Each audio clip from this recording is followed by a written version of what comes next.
आप लोगों का स्वागत है हम लोगों के चैनल में। हम लोग आज पढ़ने वाले हैं रेडॉक्स रिएक्शन के बारे में, रेडॉक्स अभिक्रिया के बारे में। ऐसी अभिक्रिया जिनमें ऑक्सीडेशन हाफ रिएक्शन और रिडक्शन हाफ रिएक्शन दोनों कंप्लीट होती है, दोनों इंक्लूड होती है, उस रिएक्शन को हम बोलते हैं रेडॉक्स रिएक्शन। रेडॉक्स रिएक्शन जो होती है ये एक कंबाइंड रिएक्शन है जिनमें दो हाफ रिएक्शंस होती हैं, जिनमें दो प्रकार की अभिक्रिया जुड़ी हुई होती है, एक ऑक्सीकरण अर्ध अभिक्रिया और दूसरी अपचयन अर्ध अभिक्रिया। तो इस रिएक्शन को समझने के पहले हम लोगों को तो पहले इनकी हाफ रिएक्शन समझनी है कि ऑक्सीडेशन हाफ रिएक्शन क्या है और रिडक्शन हाफ रिएक्शन क्या है। तो सबसे पहले हम लोग यही समझते हैं कि ऑक्सीकरण अर्ध अभिक्रिया, ऑक्सीडेशन हाफ रिएक्शन। देखिए, ऑक्सीकरण रिएक्शन तो बाद में देखेंगे, पहले इसको हम समझ लेते हैं कि ये घटना है तो कैसी घटना है ये। ऑक्सीडेशन इसको इंग्लिश में कहते हैं, हिंदी में ऑक्सीकरण कहते हैं। हिंदी में एक और वर्ड इसको हम लिख सकते हैं, हिंदी में इसको एक और शब्द में हम लिख सकते हैं, इसे कहीं कहीं लिखा मिलता है आपको उपचयन, कहीं कहीं मिल जाता है उपचयन शब्द भी लिखा, तो उसे भी आप ऑक्सीडेशन ही समझिएगा। देखिए, ऑक्सीडेशन की दो अवधारणाएं हैं, एक तो ओल्ड कॉन्सेप्ट, पुराना कॉन्सेप्ट, और एक नया कॉन्सेप्ट। तो पुराने कॉन्सेप्ट को जरा सुन लीजिएगा, पुराने कॉन्सेप्ट में क्या था, ऑक्सीडेशन किसे कहते हैं, और फिर उसके बाद नए कॉन्सेप्ट पे भी जा जाएंगे। तो मैं यहाँ लिख रहा हूँ नई अवधारणा, वो सारी चीजें। पुरानी अवधारणा पहले मैं लिख देता हूँ यहाँ पे, पुरानी अवधारणा ओल्ड कॉन्सेप्ट, पुरानी अवधारणा ओल्ड कॉन्सेप्ट। किसी भी रिएक्शन में हम लोग देखेंगे अगर ऑक्सीडेशन हो रहा है मीन्स उस रिएक्शन से ऑक्सीजन, उस रिएक्शन में ऑक्सीजन जुड़ रहा होगा या तो उस रिएक्शन से हाइड्रोजन निकल रहा होगा। ठीक है, तो मैं लिख देता हूं ऑक्सीजन का जुड़ना, ये ओल्ड कॉन्सेप्ट है, अथवा हाइड्रोजन का निकलना, दोनों में से कोई एक काम होगा तो हम बोलेंगे उस रिएक्शन को oxidation. Addition of oxygen or removal of hydrogen, ये घटना कौन सी हो जाएगी, ऑक्सीडेशन की, और ये ओल्ड कॉन्सेप्ट में बताया गया है। अब नया कॉन्सेप्ट क्या आया, नए कॉन्सेप्ट में बताया क्या गया है, न्यू कॉन्सेप्ट में यहां लिख रहा हूं, नया कॉन्सेप्ट, नई अवधारणा। नई अवधारणा जो आई तो नई अवधारणा इलेक्ट्रॉनों पे आई। इलेक्ट्रॉन जिस भी एलिमेंट अथवा कंपाउंड से निकल रहा होगा, इलेक्ट्रॉन का निकलना, जहां से इलेक्ट्रॉन निकल रहा होगा तो उस घटना को होगी बोलेंगे हम ऑक्सीडेशन, बोलेंगे इलेक्ट्रॉन का निकलना। अच्छा, आप जानते होंगे कि जब इलेक्ट्रॉन निकलता है किसी भी एलिमेंट से तो उसमें इलेक्ट्रॉन के नंबर्स हो जाते हैं कम। अगर इलेक्ट्रॉन के नंबर्स कम हो जाएंगे तो वो धनायन में चेंज हो जाएगा, वो धनायन बनाने लग जाएगा। तो हम एक और वर्ड इसी में लिख सकते हैं, अथवा धनायन का बढ़ना। इलेक्ट्रॉन निकलेगा तो धनायन तो बढ़ेगा ही बढ़ेगा, धनायन का बढ़ना, इलेक्ट्रॉन का निकलना अथवा धनायन का बनना, रिमूविंग ऑफ इलेक्ट्रॉन, इलेक्ट्रॉन को मैं ई माइनस से नोट कर दे रहा हूं, और इंक्रीजिंग ऑफ कैटायन। क्लियर हो चुका होगा आपको नई अवधारणा और पुरानी अवधारणा दोनों से कि ऑक्सीडेशन क्या है। ऑक्सीडेशन एक प्रकार की हाफ रिएक्शन है जिनमें ऑक्सीजन जुड़े अथवा निकले, ये होगी पुरानी अवधारणा। नई अवधारणा में इलेक्ट्रॉन निकले किसी भी एलिमेंट से अथवा उसमें धनायन बढ़े तो उसे हम बोलेंगे oxidation.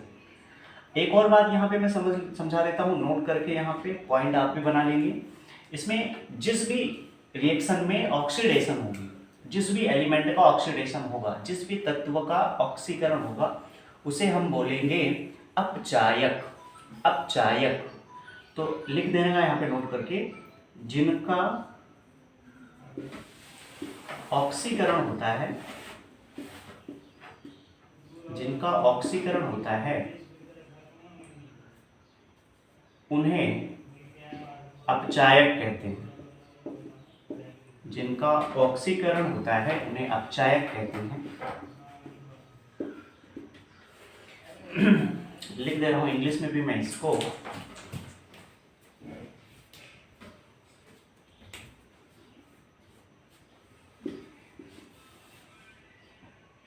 Which element got oxidation? Those called reducing power. Those called reducing power. इसके अब हम लोग एग्जाम्पल भी देख लेते हैं साथ के साथ। आप स्क्रीनशॉट पहले इसका ले सकते हैं। आइए हम अब कुछ एग्जाम्पल समझ लेते हैं। एग्जाम्पल हम समझेंगे पुरानी अवधारणा पे भी, नई अवधारणा पे भी, पुराने कॉन्सेप्ट पे भी, नए कॉन्सेप्ट पे भी, दोनों पे एग्जाम्पल समझ लेते हैं। तो देखें एग्जाम्पल एक लिखते हैं, जैसे सोडियम मेटल हो गई, लिथियम मेटल हो गई, इनमें हम लोग ऑक्सीजन जोड़ रहे हैं, ऑक्सीजन गैस जोड़ रहे हैं, ऑक्सीजन गैस से रिएक्शन करवा रहे हैं इसकी। तो नॉर्मल ऑक्सीजन गैस से रिएक्शन करने के बाद में ये जलने लग जाता है और बनाता क्या है, सोडियम का ऑक्साइड और ये लिथियम का ऑक्साइड। सोडियम का ऑक्साइड, लिथियम का ऑक्साइड। इसमें हुआ क्या है, ऑक्सीजन ऐड हुआ सामने, ऑक्सीजन जुड़ा सामने, तो दोनों में क्या हो गया, ऑक्सीडेशन। एक में आपने सीख लिया कि ऑक्सीजन जुड़ता है तो ऑक्सीकरण होता है। दूसरा आप समझ लीजिए हाइड्रोजन निकलना है, यहाँ से हाइड्रोजन निकलेगा तब भी ऑक्सीकरण होगा। मेटल यही ले लेते हैं हम सिंपल। इस बार मैं ले रहा हूँ कौन सी मेटल, आयरन ले लेता हूँ इस बार, आयरन। एक और ले लेता हूँ कोई सी मेटल में, कॉपर नहीं, रहने दो, कॉपर रहने दो, कोई और मेटल ले लेता हूँ, लिथियम ले लेता हूँ। और इनकी रिएक्शन में करवा रहा हूँ एसिड के साथ में, HCl के साथ इसकी करवा दे रहा हूँ, और इसकी मान लो मैं H2SO4 के साथ में करवा रहा हूँ। क्या होगा यहाँ पे, इस जगह पे बनेगा iron chloride FeCl2 plus H2 gas release होगी। यहाँ पे क्या बन जाएगा, Li2SO4, Li2SO4 लिथियम सल्फेट, और साथ के साथ इसमें से हाइड्रोजन गैस निकलेगी। तो हुआ क्या, पहली कंडीशन में ऑक्सीजन ऑक्सीजन आके जुड़ा, फिर ऑक्सीडेशन। दूसरी कंडीशन में हाइड्रोजन निकल रहा है, तो ये भी ऑक्सीडेशन। पुरानी अवधारणा से न्यू कॉन्सेप्ट क्या कहता है, न्यू कॉन्सेप्ट इलेक्ट्रॉनिक कॉन्सेप्ट है, इलेक्ट्रॉन पे बेस है। क्या कहता है कि भैया कोई भी एलिमेंट हो, तो मैं कोई भी एक एलिमेंट ले रहा हूँ सोडियम, जिसमें से इलेक्ट्रॉन निकले, तो निकलेगा, मैं इससे इलेक्ट्रॉन निकाल रहा हूँ, ये देखो minus electron, 1 electron, sorry single electron निकलेगा यहाँ से, -1 इलेक्ट्रॉन गिव्स सोडियम। अगर इलेक्ट्रॉन सोडियम से एक निकल जाएगा तो सोडियम के पास में 10 इलेक्ट्रॉन बचेंगे, प्रोटॉन 11 रहेंगे, तो प्रोटॉन का चार्ज जो होगा वो सोडियम आयन बनाएगा, सोडियम 1+ आयन। तो हुआ क्या, यहाँ पे इलेक्ट्रॉन निकला यहाँ से, और इलेक्ट्रॉन का निकलना भी ऑक्सीडेशन होता है, इलेक्ट्रॉन का रिमूव होना ऑक्सीडेशन होता है, और साथ के साथ आप देख पा रहे होंगे कि आयन भी बढ़ रहा है, चार्ज भी बढ़ रहा है। तो चार्ज का बढ़ना मैंने बताया था, धनायन बढ़ना, कैटायन बढ़ना, वो भी क्या है, ऑक्सीडेशन। तो ये भी ऑक्सीडेशन है, ये न्यू कॉन्सेप्ट का ऑक्सीडेशन है, ये ओल्ड कॉन्सेप्ट का मैंने बता दिया, और ये जो नीचे वाला है ये न्यू कॉन्सेप्ट है। एक और न्यू कॉन्सेप्ट का एग्जांपल आप देखना चाहें तो देख सकते हैं। क्या मैं लिख रहा हूँ, SN2+ ion gives SN4+ ion. हुआ क्या, SN2+ से 2 इलेक्ट्रॉन निकल गया, SN2+ से जब 2 इलेक्ट्रॉन निकलेगा तो सामने की तरफ 2 इलेक्ट्रॉन कम हो जाएंगे और चार्ज कैटायन का बढ़ जाएगा, ये भी ऑक्सीडेशन हो जाएगा। समझ आ गया होगा आपको ऑक्सीडेशन। अब आइए रिडक्शन के बारे में समझ लेते हैं हम लोग। तो पुराने कॉन्सेप्ट से समझने वाले हैं। एक हम ले लेते हैं मेटल का ऑक्साइड, जैसे कॉपर ऑक्साइड हो गया एक मेटल, और इसमें हम हाइड्रोजन जोड़ देते हैं, हाइड्रोजन से रिएक्शन करवाएंगे। इसका हाइड्रोजन जोड़ने का मतलब रिडक्शन करवा रहे हैं, और इसमें से क्या हो जाएगा, हाइड्रोजन जुड़ने के बाद में कॉपर मेटल अलग हो जाएगी और साथ के साथ H2O बन जाएगा, ऑक्सीजन अलग हो जाएगा और हाइड्रोजन के साथ में आ जाएगा। ये एक रिडक्शन हो गया एक टाइप से। और रिडक्शन का एग्जांपल देख लेते हैं हम लोग, जिसमें से हाइड्रोजन ओनली जुड़ेगा। तो ले लेते हैं, जैसे ऑयल होता है, ऑयल रिफाइंड ऑयल वगैरह होता है, तो रिफाइंड ऑयल वगैरह मैं लिख रहा हूँ, रिफाइंड ऑयल वगैरह, इसको अगर हमें चेंज करना होगा घी में, तो क्या करना पड़ेगा, इसका हमें रिडक्शन करवाना पड़ेगा, अपचयन करवाना पड़ेगा इसको हमें। और रिडक्शन हम करवाएंगे निकल की प्रेजेंस में हाइड्रोजन जोड़ करके, हाइड्रोजन जोड़ेंगे इसमें। ये मैं नीचे हाइड्रोजन जोड़ के लिख रहा हूँ, हाइड्रोजन जोड़ रहा हूँ इस पर। अपचयन कराने के बाद में ये जो रिफाइंड ऑयल है ये चेंज हो जाएगा घी में, घी में बदल जाएगा। तो हाइड्रोजन यहाँ जुड़ गया, ऊपर वाले में ऑक्सीजन निकल गया। तो दोनों कंडीशंस में आपने रिडक्शन की घटना समझ ली है। तीसरी वाली और घटना जो हमने वर्तमान में देखा, ये तो ओल्ड कॉन्सेप्ट हो गया, ये न्यू कॉन्सेप्ट समझते हैं जरा। नए कॉन्सेप्ट में क्या होता है, नए कॉन्सेप्ट में इलेक्ट्रॉन जुड़ते हैं। ऑक्सीडेशन में इलेक्ट्रॉन निकलते थे, रिडक्शन में इलेक्ट्रॉन जुड़ते हैं, ऐड होते हैं। तो मैं एग्जांपल लिख रहा हूँ, जैसे फेरिक क्लोराइड है, फेरिक क्लोराइड है FeCl3। फेरिक क्लोराइड ना लिख के मैं फेरिक आयन लिख रहा हूँ, Fe3+ आयन।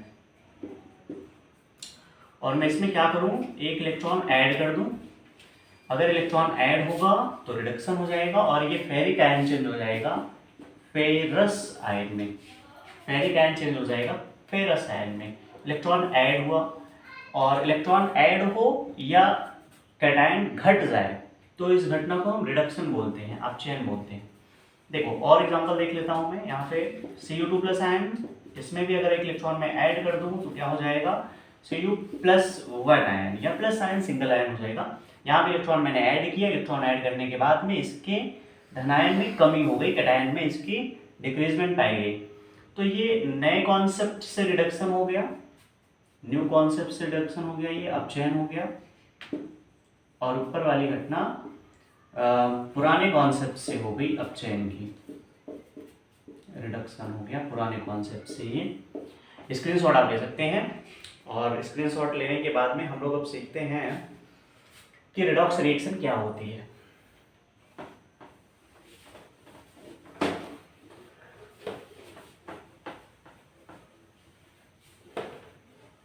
रेडॉक्स रिएक्शन के एग्जांपल देख लेते हैं हम लोग।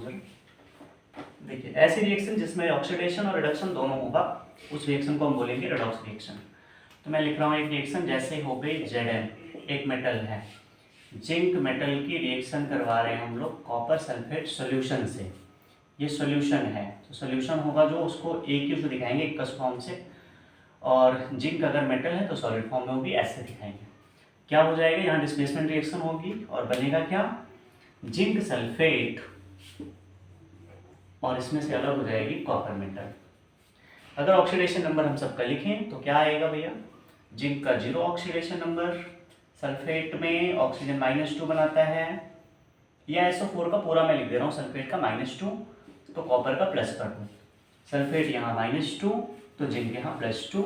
अगर ये अकेले मेटल है, कोई सा भी अकेला मेटल होगा, एलिमेंट होगा, तो उसकी ऑक्सीडेशन नंबर 0, तो इसका 0।